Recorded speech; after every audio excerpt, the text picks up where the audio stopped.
So at first, I was really jealous. And what I found is that I can be really selfish. Ma'am! Ma'am! Hey guys, and welcome back to Little Black Book. You know what time it is, you know what time it is. Guys, we're talking to you guys today about Put a Ring in It. We're dealing with Michael and Shea and talking about how the fact that Shea has finally realized she's selfish. And so we're going to talk about that going forward. Guys, make sure you like, share, subscribe, click on the bell button for notification of the uploads, baby. And for those of you who are returning as well, you got the minerals. You got the minerals, yes.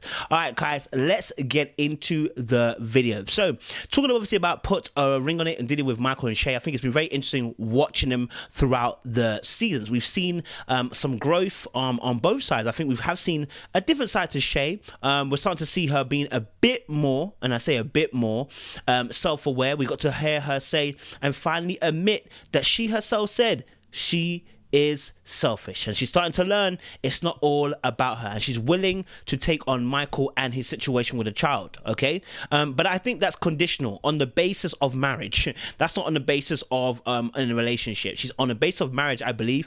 That is what she's taking Michael and Zion on forward, right? And that's fair enough. That's her condition. I'm not gonna buck with that.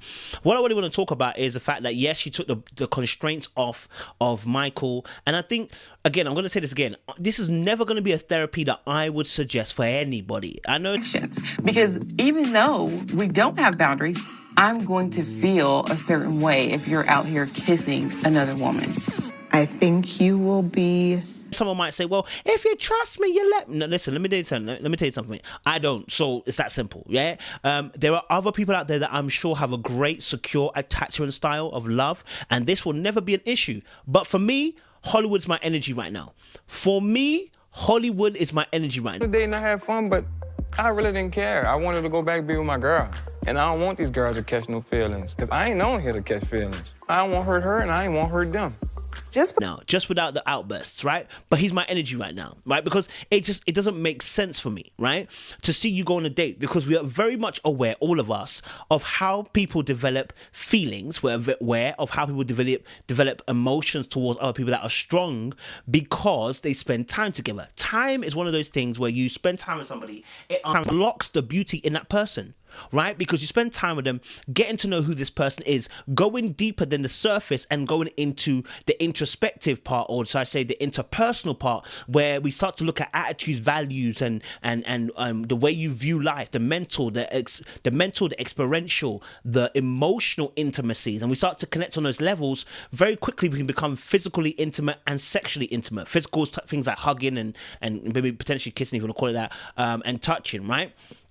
And so we already know that obviously with Rick and Shea, she broke the boundaries of touch, right? And so she comes into the conversation with Rick, and this is where you have to realize Shay's not as bad as she thinks she wants to be bad. Like, Shea wants to be in a relationship with Michael. No, she wants to be in a relationship with Michael. What she's done is what I would call trying to level the playing field. La tête is in motion. She genuinely, and she admits this as well, saying to him that she's reacting to his.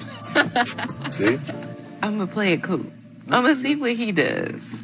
So you're reacting off of how he acts? We're very tit-for-tat. Absolutely. And I'm scared of how far that can. Reaction. So whatever he's doing, she's willing to do. Because we saw that with a number, right? She never took anybody's number. As soon as he did, she did it. Right? As soon as he did it, she then broke the boundaries. Okay? And so, you know, she wants to be able to, she wants the love and affection and the care of Michael. She wants also the emotional intimacy for Michael. I think that's been missing. Michael's not been at the races when it comes to emotions, right? And the reason why he's not been at the races due to family, but also her ghosting. So it's been a vicious cycle going round and round. I want you to be emotional, but then I don't create a safe space for you to be emotional. And then you see that there's no safe space to be emotional. You then become emotionally cold, and then I feel it again. So it's emotional. It's a vicious cycle of you do, I do, right? And something that's interesting about this particular series is that if this was real life, it's a madness. If this is real life, it's a madness. Let me tell you why. Number one, if you were dating someone and you were on a date with me, blood, you might love your man, but you don't like him right now. Yeah? And in that case, I might step in. I'm gonna be honest with you. I might step in and I might move a little bit mad. Yeah. So by you open the doors to someone entering into a relationship when you go on dates. Like that's why this is why I do not get, like, you don't have to go on a date with someone to find out whether you really like your man or you like your gal. Like I don't see the logic of that, right? I don't need to see that, but I understand it, why it's being done, okay? And so when you listen to Rick, what he says, you'll deep what he said. He said, listen, he said obviously that, that he knew that obviously Mike would mind if we picked him up. Of course he would, because he would mind, right? That's why he knew that. He would mind. And then she was like, oh, I didn't think it would be a problem. Shea, you can't be that absent-minded to know, like that for me is scary. There's a healthy naivety that we're okay with, but there's a naivety that you do not want to play with. This is it. When you're saying, I didn't think you'd have a problem with it, why would you not think you would have a problem with it? Why would you think you would have a problem? You picked me up. He didn't like that? I ain't expect him to like that at all. I didn't think it was that big of a deal. I ain't either. I thought you was gonna say you wanted a kiss too, so when you didn't have that, I was like, okay, well, we're gonna make it work. Problem with it. Now I can only think of two things. One, she's genuinely naive to this, right? Or two, he really hasn't showed any emotion, and so this is something that is completely. If he was to show emotion or be jealous or be insecure about the fact she's flirting with other man, this is the first time she's ever seen it, and so that's why she's saying, "I didn't think you'd have a problem." That's the only reasons I can think of. And so, I know that when Rick was saying, obviously, to her about why she was doing what she was doing, and she was saying la tête, which is, tit for tat, I know he felt used. Because what in the sense you just said was, I'm only here on a third date. I'm only doing what I do because I knew that, obviously, he's doing what he's doing, and I want to get him back. So basically, you're using me to get back at your boyfriend. Yeah? Now, maybe Rick is on the sex thing, so he doesn't really care. You know what I'm saying? And if the guy's on the sex thing, he don't really care. Bruv, use me to get to your man. I don't care. Okay? We don't care. Right? But if I genuinely do like you, it's going to be a problem. Now, when you see his face, I'm not saying that he wanted a relationship, but you see his face, he was a little bit disappointed, right? Disappointed because he knew that obviously now she was using him to get her a man. So I'm just a buck stop. I'm a placeholder. I'm a time holder until you're ready to go back to your man. Right? And that's painful. Okay, and so Shea admits openly that she's fearful of breaking the boundaries to a point where she can't go back. Why? Because she still likes Michael, she still loves Michael, and why? She is aware of boundaries. See, so you saying to me, oh, I didn't think the picking up would be an issue, but understands that I don't want to go too far because then I know I can't come back from it. Sis, what do you mean? Do it. I felt us getting close to crossing a boundary that Mike and I might not be able to come back from. But it's so hard. How you know that? How do you know you can't come back from it? Right? Because you understand there is boundaries, there is levels to this stuff, right? You've seen how you've behaved and reacted to the point where, he's been talking about Whitney or trying to engage Whitney, right? Even at the very end when he said he's not gonna go with Whitney anymore. Watch how her face gleams out of joy and victory because you understood that you were close to losing your man. You understood that this was going to be taken from you, right? Man, it's crazy, like watching them two, honestly. And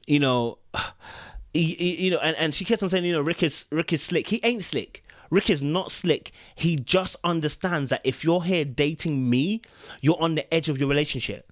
If you're here in a place where I'm dating you whilst you got a man, you are on the edge of your relationship. You may be playing around, you may be trying to have a little bit of fun, whatever, but you're on the edge. And at that point, it's a different ball game. Yeah? At that point, it's a different ball game. Okay? And so later on the girls' chat, Shea says obviously the fact that her and Michael have been getting it in, morning, noon, and night. Okay, that's what I said. I was like, definitely. I was like, they're using this. We need to get where we can use it. Okay, we are using, especially him. Like he is like once. Like he obviously due to the fact that obviously he almost lost his girl. He's a bit more enthralled, a bit more energetic, a bit more enticed to want to do something. And I think that's really interesting because I think watching that, obviously, when you feel like you're about to lose your girl, there's a different way you behave. The energy is different. You see your girl as a new, complete girlfriend. Yeah, everything feel crisp, everything feels smooth, everything feel new. You understand, right? Because you can feel that the person's about to leave, is about to break away from you. You can feel that person's no longer at your control and dispose. So now you know how to now. So now you're watching how you play because you don't want to lose them. right? So he's smart. He knows what he's doing. Right? And see what's up. I'm not ready to let whatever we have going forward risk that situation. Like, the date with Whitney was interesting because he had to shut her down.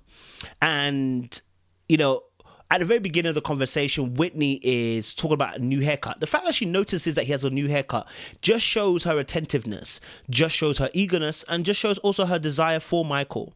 And the way that Michael made her stand up, twist around, twirl. You know, listen, my man's parading this girl, you know, listen, he knows she's a bad one. My chick bad. My chick, you know what I'm saying? So the way he twirled her around, I was like, bro, are you sure you really want to go with Shea, bro? Because the way that you're behaving right now, don't let me know that you want to go with Shea, baby. You know what I'm saying? The way you're behaving right now, don't let me want to know that you're going with Shea, baby. You sure you want Shea? Right? And so I'm looking at that behavior and I'm going to say, like he said, it is forbidden fruit. And I think this is where everyone is in this thing. It's like, this is the forbidden fruit that you can eat without getting bitten back. You know, this is the forbidden fruit without the consequences at the moment, so long as you don't go overboard. Okay. And so I know that Whitney was hurt. Or she was hurt. Yeah, she was hurt. Disappointed when she found out that obviously the shackles have been lifted like Mary, do you know what I'm saying? So that she can dance. But then obviously realized that obviously he's going to lock it off. So in 1 minute she's getting take the shackles off my feet so that I can dance. I just wanna praise you. I wanna praise you. Wanna praise you. Oh. Okay, that note was off. But anyway, listen. So 1 minute she's doing praise with Mary, and the next minute she finds out that listen, actually no, she is gonna be shackled, and she'll be put to the side. She'll be put on the bench. He's no longer able to do this. And why? I told you guys from last episode, when a man says give me 1 day, he's not going to do it. He's not going to do it. Oh, give me 1 day, let me sort it out. You weren't going to do it, bro. You were never going to do it. That's why you're saying, obviously, I know I don't want us to jeopardize. So what was he doing? How was his cake and eating it? Ladies and gentlemen, wake up and smell the Kenko Offie. Okay? He knew what he was doing. He was riding riding the wave until he could. But look what happened. When she decided to put pressure on his neck to see where he was going to, he was forced into a decision. This is why I tell you ladies all the time, P-E-W, position, expectation, want. What is my position? I like you. What's my expectation? I want a relationship with you. What's your want? Now, when you put it into their hands, if it's not a yes, it's a no. So when he said, obviously, oh, give me 1 day, I was like, girl, you don't need to give me 1 day. Pack your bags and leave. Get out right now, it's the end of you and me. You know what I'm saying? Get out now, because he's never going to leave this Shea for you. Okay? And if he ever does do that whilst in a relationship with her, he is more than likely going to do the same thing to you, or you going to do the same thing to him, My fear of accepting him and his son is the fact that everything is going to change.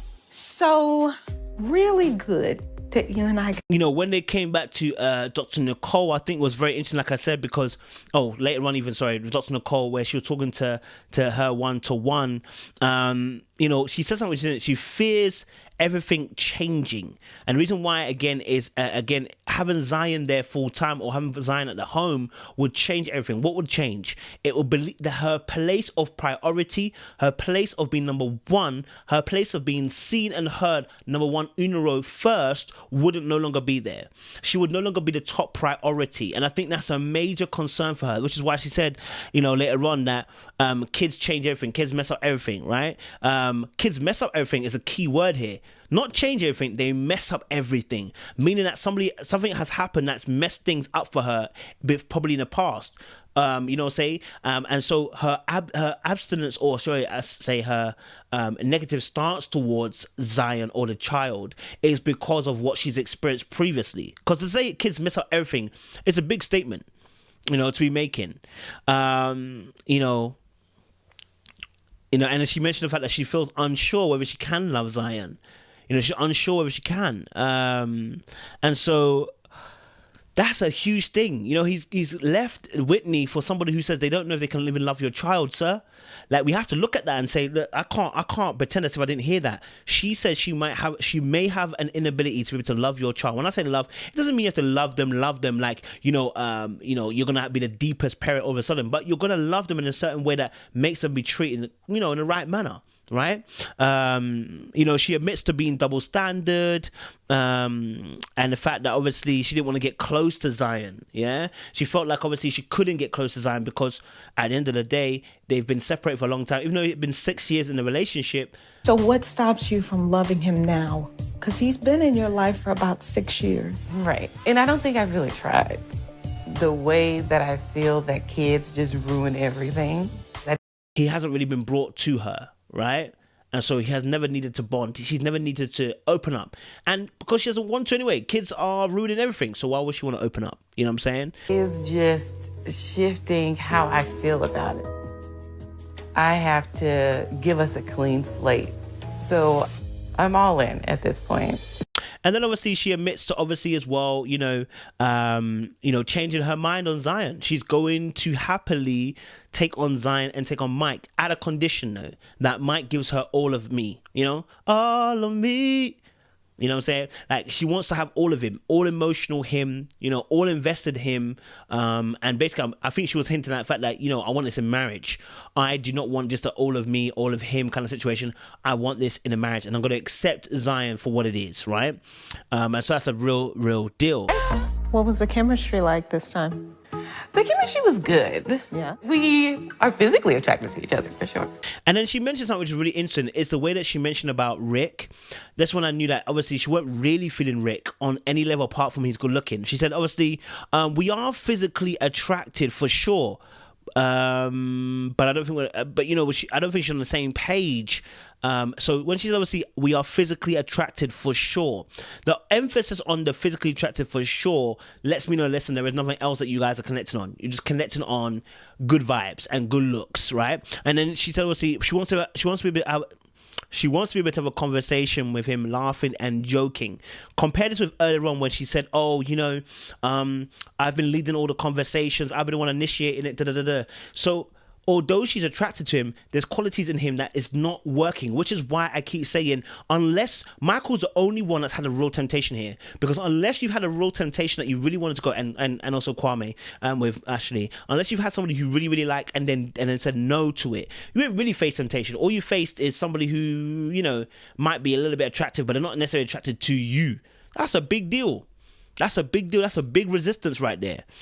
So she made it very clear that although she was attracted to him, nothing of substance was going up for her, between them ears for her. Yourself in this process? I'm just looking for a lot in one person. What's interesting, again, like I said, is the fact that, we're starting to see Shea's movement and change, right? The fact that she was able to recognize that she was selfish is a big thing. She would have never done that before. It's a big thing for her to recognize that, which means it's the start of introspection, a start of self-reviewing and analysis of how I behave. And so, guys, on that note, I want to leave it just there for you and say, guys, make sure you stay locked and loaded. You get me? Like, share, subscribe, click on the bell button for notification of the what up loads. Don't forget to join our Patreon, the Marriage Council UK, for marriage tips, if that's what you're looking for. And don't forget as well to join our Patreon, Little Blackbird 91, to support the great work we're doing here as well. Appreciate you guys. Stay locked, stay loaded, babe.